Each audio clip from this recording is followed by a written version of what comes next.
Bueno, yo me hago más. ¿Tengo ahí para los diapositivos?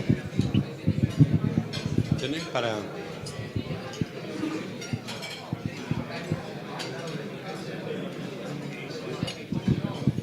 Hola, buenos días. Mi nombre es Juan Carlos Parodi. Soy un socio relativamente nuevo. Realmente me siento honradísimo de pertenecer a esta institución y espero que ustedes no se hayan arrepentido o arrepientan, sobre todo la gente que me presentó, de que yo esté aquí. Yo soy cirujano, pero hoy voy a hablar de un tema que no tiene nada que ver con la cirugía. Me comprometí con algo y lo sentí como propio y quiero compartirlo con ustedes, porque creo que es un problema real, es un problema de humanidad y una falta de respeto por el derecho de los niños, y sobre todo porque hice la proyección en el futuro de las tendencias actuales, que lo hice en la Universidad de Michigan, que yo pertenezco a la cátedra de investigación, e hicimos una proyección del crecimiento demográfico argentino y la posible calidad de gente que vamos a tener en el futuro. Bueno, no vamos a hablar de lo que es la pobreza. La información la recogí de organismos nacionales e internacionales. Leí mucho de las mejores fuentes, sobre todo el efecto de varios factores sobre la capacidad cognitiva de los pobres. Y lo más importante, hice un trabajo en terreno que los quiero compartir con ustedes. Hoy sabemos que aproximadamente 30% de los argentinos son pobres, pero el 50% de los niños menores de 14 años son pobres. En los asentamientos el 73,9% de ellos lo son. ¿Qué significa esta cifra? Aunque ustedes no sean matemáticos, yo tengo 3 hermanos ingenieros y siempre me gustan las matemáticas, ustedes pueden ver muy fácilmente que si el 30% son pobres y el 50% de los niños, quiere decir que el crecimiento demográfico es una cosa que no es regular y que el crecimiento se hace a expensas de los pobres. Roberto Kachanowski estaba dando una charla y tomé una foto de uno de sus diapositivos que viene muy al caso. Ella estaba mostrando qué pasó con las pensiones a madres con más de 7 hijos a través del tiempo y demostró que una cosa realmente calamitosa, que cuanto más planes había más hijos y más pobreza. Las familias pobres tienen un promedio de 4,3 hijos por pareja y los no pobres 2 por pareja. Si ustedes hacen una simple progresión geométrica con estos números, en 3 generaciones los pobres generan 79,5 personas, casi 80, y los no pobres 16. Es decir, que el crecimiento de los pobres es 5 veces más que los no pobres. Una generación en los asentamientos, recuerden que es solamente de 16 años. Quiere decir que 3 generaciones es poco tiempo. Los invito a que hagan la progresión de esto con los datos que le voy a dar. En la década del 90 tuve la ocasión de trabajar en Imperial College en Londres para enseñar una técnica quirúrgica que desarrollamos en el país. Y los londinenses me decían, estamos preocupados, pues nosotros tenemos una cultura milenaria, tenemos una religión, la anglicana. Estamos muy preocupados por lo que está ocurriendo con el crecimiento demográfico de las familias musulmanas, que de ninguna manera habrían juicio sobre lo bueno o lo malo que es la religión y son muy abiertos en ese sentido, debo confesarles, pero dijeron, no es nuestra cultura, pero en poco tiempo, en el 2016, en la elección de Londres, directa, no indirecta, salió Sadiq Khan, que fue el primer musulmán mayor de Londres. Alrededor de Londres, todas las comunas, en este momento están en manos de musulmanes. ¿Qué pasa con esto? Que los colegios elementales disminuyen y las madrasas aumentan. Y fíjense lo que pasa con un país con la cultura como la inglesa, que en las madrasas se enseña el Corán. Bueno, esto es la proyección de los que pasaba en los 90, y en esto me quiero dedicar yo a decirles a ustedes qué nos va a pasar a nosotros si no hacemos algo. Con la asignación de planes en el tercer mes de gestación, el embarazo adolescente se incrementó significativamente. En algunos hospitales se quintuplicó la atención a adolescentes embarazadas. ¿Y esto por qué? Porque al tercer mes ya recibían subvención. Y cuando tienen el hijo, tienen la subvención por hijo, y al año siguiente tienen otro embarazo para tener otra subvención. Nosotros no le podemos echar en cara nada porque necesitan plata y no la tienen, que ahí está el problema. Hay en uno de los estudios, que les recomiendo que lo lean, que fue un bestseller del New York Times por muchos años, que se llama Freakonomics, está en inglés y en castellano, de Levi Dubner, que estudiaron, uno de los capítulos sobre criminalidad. Y una cita de este libro es: no hay hijo que tenga menos posibilidades que aquel de madre adolescente con escasa educación. El 50% de estos niños serán delincuentes. Yo fui a visitar las villas y realmente me sentí muy mal y por eso me comprometí con el tema. Me fui al pozo de la cava, hablé con las familias, les llevé cosas, charlé con los chicos, llevé sociólogos, llevé psicólogos, llevé expertos en nutrición, que dicho sea de paso, ya tenemos en la Argentina 2 esfuerzos muy grandes en nutrición, que después vamos a hablar. Yo me empecé a preguntar, yo veía a esos chicos, la última casa que fui tenían 10 hijos, una mujer soltera que estaba embarazada, las 2 hijas mayores, adolescentes, ya estaban embarazadas, y empecé a hablar con esos chicos, que me sonreían porque les llevé regalos, y les vi los dientes marrones. Tenían dientes marrones en pleno San Isidro, porque no tenían calcio. El cociente intelectual de esos chicos era realmente bajísimo. Entonces yo pensé, este pobre chico no pidió venir acá. No tienen los mismos derechos que mi nieto, nadie lo defiende, y es realmente una aberración que pase hoy en día esto. Y lo hablé con Pose, le digo, esto no puede durar un día más, porque este chico ya tiene asignado su futuro, y no le estamos dando iguales oportunidades a todos, que es el principio de la justicia social. El otro problema es que, ¿qué pasa con los pobres? Los pobres generan más pobres, porque esos hijos no van a ser ricos. Raramente el hijo de un pobre, hoy en la Argentina, no será pobre en el futuro. Y a eso viene la progresión geométrica que le vamos a hablar en unos minutos. ¿Por qué el hijo de pobre será pobre? El cociente intelectual es menor. Esto es altamente conocido, publicado, y yo lo estudié personalmente. No es solamente la deficiente alimentación desde el embarazo. Cuando nace un chico de una madre malnutrida, ya tiene cociente bajo.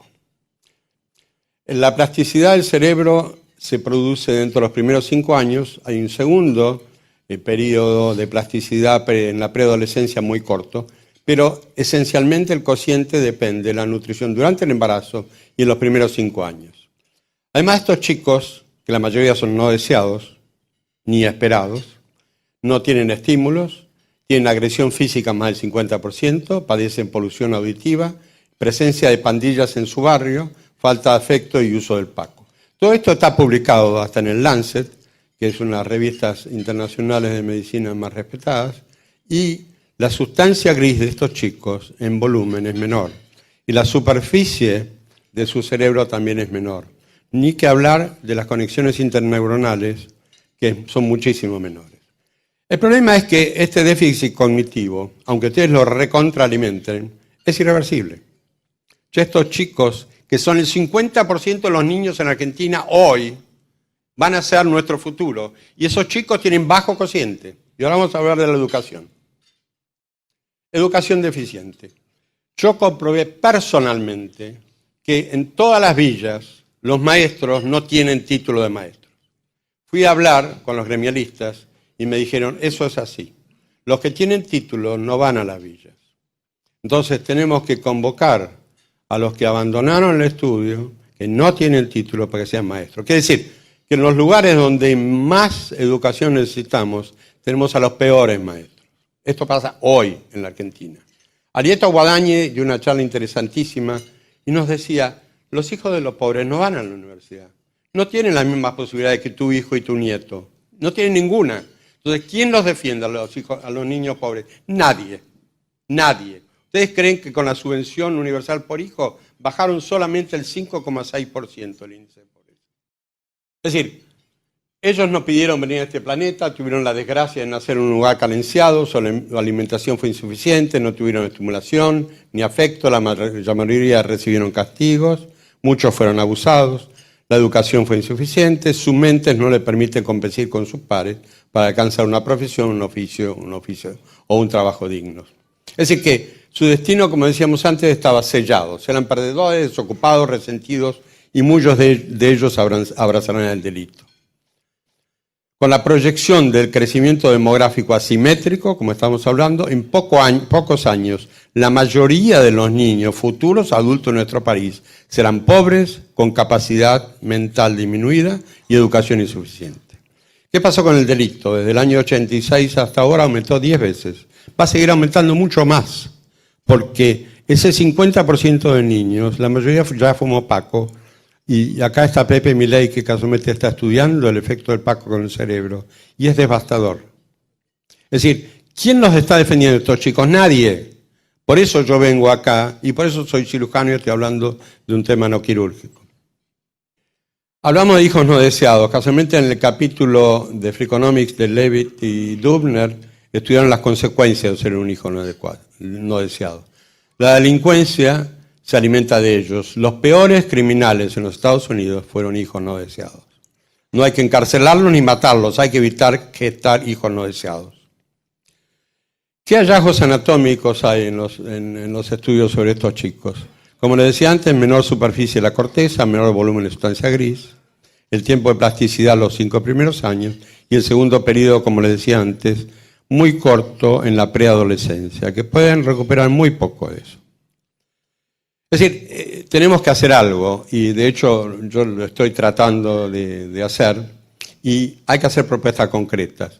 Los cirujanos somos gente de acción, porque si no lo hacemos se nos muere el paciente y decimos tenemos que no solo hacer propuestas sino pelear por ellas y colaborar con ellas en lo que podamos. ¿Cuál es el problema? El problema obviamente es la falta de educación y la falta de conocimiento. Y lo que sí tenemos que hacer es darle importancia al hecho de traer un niño al mundo. Hay que dignificar la creación de una nueva vida. Darle la importancia que merece el bienestar y la felicidad de los niños. Y para eso se necesita fomentar la procreación responsable. Ustedes me dirán, eso es un enunciativo. En educación van a tardar 3 generaciones en aprenderlo. Lo que hay que hacer es hacerlo hoy. Como decía Kachanowski, aumentaron los planes y aumentó en forma exponencial y casi en línea vertical la cantidad de pobres. Acuérdense, 50%. 14 años o menos hoy en la Argentina, acá en nuestro país, el 50% son pobres. ¿Qué tenemos que hacer? Los incentivos económicos deben ser inversos. Las familias con 2 o menos hijos deben tener incentivo. Hay que suprimir los planes para futuras familias numerosas. Hay que suprimir la asignación universal después del segundo hijo. ¿Qué pasó en China? Ustedes habrán leído por años las hambrunas, que morían más de 10 millones, 20 millones, 30 millones. China, entre otras cosas, con los cambios económicos que hicieron, se hicieron capitalistas, etcétera, etcétera, pero dijeron, cada familia en la ciudad, un hijo. En el campo, 2 hijos. ¿Saben cuál es el índice de pobreza de China hoy? 3%. Nosotros tenemos 30%. Como les decía, la educación y alimentación a la que más necesita. Abadi y Margarita Barrientos realmente son 2 próceres argentinos que están trabajando en esto. El problema es que yo le digo a Abadi está bárbaro lo que hace, pero no alcanzan los recursos para alimentarlos. Están creciendo en forma exponencial y no vamos a poder cubrir con recursos la alimentación adecuada y la educación adecuada de estos chicos. Entonces, ¿le estamos dando iguales oportunidades a todos? No. Somos injustos, no hay justicia social y esto es el peor pecado nuestro. No le estamos dando oportunidades a esos chicos. No nos interesa que tengan 10 hijos, una mujer ignorante, no nos interesa qué está pasando con esos chicos. Hay que convencer a los padres, como yo traté, que no hay vivencia más enriquecedora que ver a sus hijos felices, con capacidad de progresar y tener éxito. Convencer a todos que la pobreza es carencia, no virtud. Y esto es un tema que tuvo una discusión muy importante porque yo creo que esto es una verdad absoluta. Hay que terminar con la pobreza. No hay que pensar que la pobreza es una virtud. Una cosa es ser austero, no darse lujos mientras haya carentes, y otra cosa es hacer de la pobreza una virtud, cosa que no lo es, que es realmente una desgracia. Por otro lado, la Argentina tiene los mayores recursos naturales per cápita del mundo, seguramente ustedes lo sabían. Sarmiento terminó con los analfabetos, el primer país del mundo, pero en la economía mundial predominan los servicios. Y si bien tenemos gente capacitada, no tenemos estructura para competir. La participación de la agricultura en el comercio mundial, que nosotros nos sentimos muy fuertes, es del 3%. Tenemos millones de argentinos extranjeros con jubilaciones sin haber hecho aportes, planes y jubilaciones para todos, mientras que los niños del noroeste se mueren de hambre. Tenemos la carga impositiva, por otro lado, más alta del mundo. Es decir, este camino evidentemente no promueve el progreso, sino el oprimir a los que más producen. La Universidad de La Plata tiene un tercio, y eso lo vi yo personalmente, un tercio de alumnos extranjeros que estudian gratuitamente. Somos buenos, sí, pero lo que pasa es que no somos ricos. Tenemos chicos muriéndose de hambre en el norte y le estamos regalando estudios a gente con capacidad de pago y no pagan nada. La tercera parte de los estudiantes en La Plata son extranjeros. Y en Buenos Aires el número es más o menos similar. La maternidad Sardá que visité tiene el 80% de la cama de maternidad ocupada por bolivianas. Se atienden gratis y vienen en tour, que eso lo vi yo también. En ómnibus, se atienden gratis, como si nos sobrara la plata. Vayan ustedes a Bolivia a atenderse, no sé si alguien fue. No los van a atender si no pagan. No van a hacerlos entrar a una escuela si no pagan. Y acá se los regalamos, cuando en realidad se nos están muriendo los chicos. Entonces somos tontos y cobardes. Yo lo creo fervientemente. Muchos paraguayos vinieron ilegales, el gobierno les dio papeles, usurparon tierras en la Recoleta, robaron material de construcción de las obras que trabajan, se hicieron edificios hasta 4 o 5 pisos, se colgaron de los servicios sin pagar y hoy alquilan los departamentos y viven de renta. ¿Somos vivos? No, somos retontos, aunque la mayoría seamos profesionales. Es decir, le damos educación y salud gratis, subsidios a todos, las fronteras son porosas y ni siquiera controlan los antecedentes de los inmigrantes. Es decir, ¿somos ricos? Como le decía, no somos ricos. Tenemos gremialistas corruptos y mafiosos, la policía recibe órdenes de no reprimir cuando hay una horda que rompe a mazazos las plazas y la policía cuando actúa los procesa. Es decir, ¿estamos bien? Nuestro futuro, si no cambiamos, es calamitoso. Nos estamos llenando de habitantes con escasa capacidad mental, con pobre educación y tendencia del delito, y eso es muy serio. En pocos años volverá el populismo, los cubanos, como ya lo hicieron con los montoneros, darán las órdenes y seremos otra Venezuela. Tendremos que emigrar y entregar el país a los que con astucia y perseverancia están tomando el poder. ¿Hay posibilidades de revertir la tendencia? Sí, pero con estrategia, coraje, paciencia y mucho trabajo. Discúlpenme el ímpetu que le puse y el entusiasmo, pues realmente lo siento y además lo creo.